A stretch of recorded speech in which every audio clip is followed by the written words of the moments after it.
നാടിനെ നടുക്കിയ കൊലപാതകത്തിൽ ഈ കൊലപാതകം നേരിട്ട് കണ്ട 2 ദൃക്സാക്ഷികൾ കൂടി ഇപ്പോൾ നമ്മോടൊപ്പം ചേരുകയാണ്. ഈ വളരെ ഞെട്ടലുണ്ടാക്കിയ ഒരു കൊലപാതകമാണ്. നിങ്ങൾ എങ്ങനെയാണ് ഇത് കണ്ടത്? ഇവിടെ നിൽക്കുകയായിരുന്നു ആ സമയത്ത്? ഞങ്ങൾ ഇന്നലെ ജോലി സംബന്ധമായിട്ടുള്ള കാര്യം പറയാനായിട്ട് ഇവിടെ ഇങ്ങനെ നിന്നത്. ഇവിടെ നിന്ന് കാര്യം പറഞ്ഞുകൊണ്ട് ഇപ്പോൾ നിൽക്കുമ്പോഴാണ് ഈ 2 വണ്ടികൾ ഇങ്ങനെ കയറി വരുന്നത്. അപ്പം ഈ വണ്ടി ബസ്സിലെ ഇങ്ങനെ കയറി വന്ന് ഇതിൻ്റെ ബാക്കിലാണ് ഈ വണ്ടി വന്നത്. വണ്ടി വന്ന് നേരെ വന്ന് ഇതിനെ ലെഫ്റ്റിലോട്ട് ഇടിക്കുകയായിരുന്നു.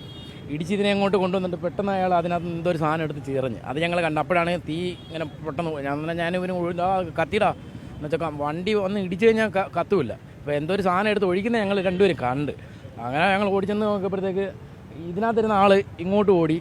അതിനകത്തുനിന്ന് ഒരാൾ കുറച്ച് ഷർട്ടും കുറേ ഈ ഭാഗങ്ങളെല്ലാം കത്തി അയാൾ അങ്ങോട്ട് ഓടുകയും ചെയ്തു. ഈ സ്ത്രീ മാത്രം അവർക്ക് ഇറങ്ങാൻ പറ്റിയില്ല എന്നുവെച്ചാൽ കാരണം സീറ്റ് ബെല്ലെല്ലാം കിടന്നുകൊണ്ട്. എന്നിട്ട് ഞാൻ ആദ്യമത്തെ ആ ആദ്യമൊന്ന് പൊട്ടിത്തെറിച്ചായിരുന്നു.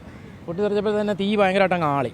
അപ്പം ഞാൻ ഇവനും കൂടെ ഓടി വന്നാൽ ഡോറി വലിച്ച് തുറക്കാനായിട്ട് പോയത്, പക്ഷേ നടന്നില്ല. ഇപ്പോഴത്തേക്ക് 2ാമത്തെ ട്രിപ്പ് ഒന്നും കൂടെ അങ്ങ് പൊട്ടി നല്ല അകമെല്ലാം കംപ്ലീറ്റ് അങ്ങ് തീയായി.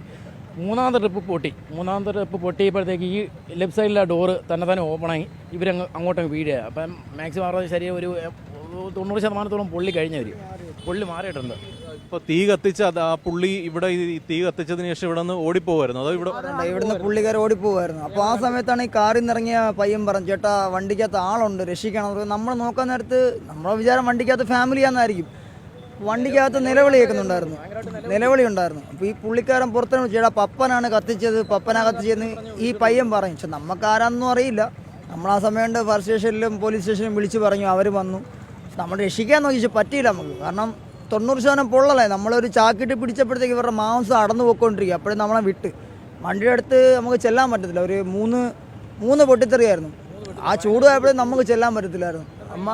ഈ നിങ്ങൾ നാട്ടുകാരും ഈ ഫയർഫോഴ്സ് ഒക്കെ വന്നാണോ ഇവരെ? ഞങ്ങളാണ് വിളിച്ചത്.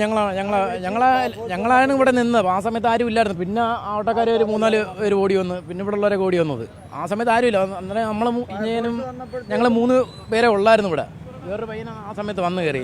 ഫയർഫോഴ്സ് വന്നപ്പോഴത്തേക്കും ലേഡി പുറത്തിറങ്ങിയിട്ട് ഇവർ നിലത്ത് കിടക്കും. പക്ഷേ ഇവർക്ക് നിലത്ത് കിടക്കുമ്പോൾ ജീവനുണ്ട്, ചെറിയ ജീവനേ ഉള്ളൂ. വായന്ന് ഒരു ഇത് മാത്രമേ വരുന്നുള്ളൂ. പക്ഷെ നമുക്ക് തൊടാനോ പിടിക്കാനോ പറ്റില്ല. കാരണം മാംസം അടന്നു പോകുമ്പോൾ പിടിച്ചു കഴിഞ്ഞാൽ പോയി. നമ്മളിവിടുന്ന് മാറിയിരുന്നു. നമ്മളെ കൊണ്ട് സഹായിക്കാൻ പറ്റുന്ന രീതിയിലെല്ലാം വെള്ളം ഒഴിച്ച് അവരുടെ കൂടെ നിന്ന് എല്ലാ കാര്യങ്ങളും ചെയ്ത് പിന്നെ ഞങ്ങൾ സ്റ്റേഷനിൽ പോയി അവിടെ പോയി റിപ്പോർട്ട് കൊടുത്ത്